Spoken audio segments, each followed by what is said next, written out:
Okay, good morning, everyone. So now we are going to talk about some dramatists. Why? Because at the language exam, you might be asked about your favorite book. So let's have a glimpse at Eugene O'Neill. His most famous drama is A Long Day's Journey into Night. Eugene O'Neill was born in 1939 and his first published posthumously in 1956. The magnum opus, it is said, is this drama, The Long Day's Journey into Night. He won the Pulitzer Prize for Drama posthumously in 1957 and the Tony Award for Best Play in 1956.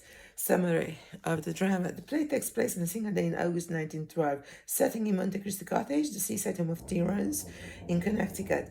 The four main characters are the semi-autobiographical representations of O'Neill, his older brother and elder brother, and their parents, including his father, actor James O'Neill. Act 1, Living Room of Tyrone Summer Home. James Tyrone is 65 years old actor who had long ago built a vehicle play for himself and had established his reputation based on this one role in which he had turned for years.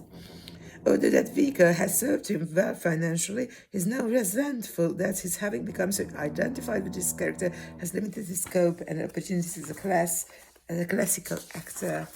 Okay.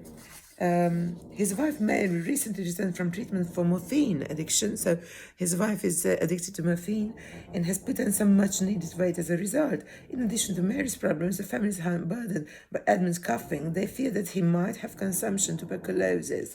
So there are two characters, Jamie, 33 years old, older son, Edmund, 23 years old, younger and more intellectual, politically inclined son.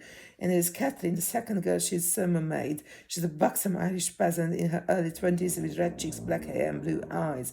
There's James Tyrone, 65 years old, Mary Kevin Tyrone, 54 years old.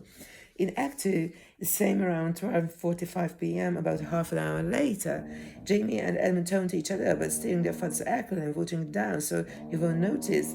Mary appears. She is distraught about Edmund's coughing, which she tries to suppress so as not to alarm her, fearing anything that might trigger her addiction again. And Edmund accepts his mother's excuse that she had been upstairs so long because she had been lying down. Jamie looks at them both contemptuously.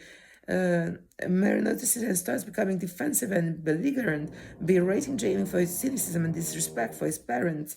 In Act 3, Mary and Kathleen return home from their drive to the drugstore where Mary was sent Kathleen in order to purchase a morphine prescription.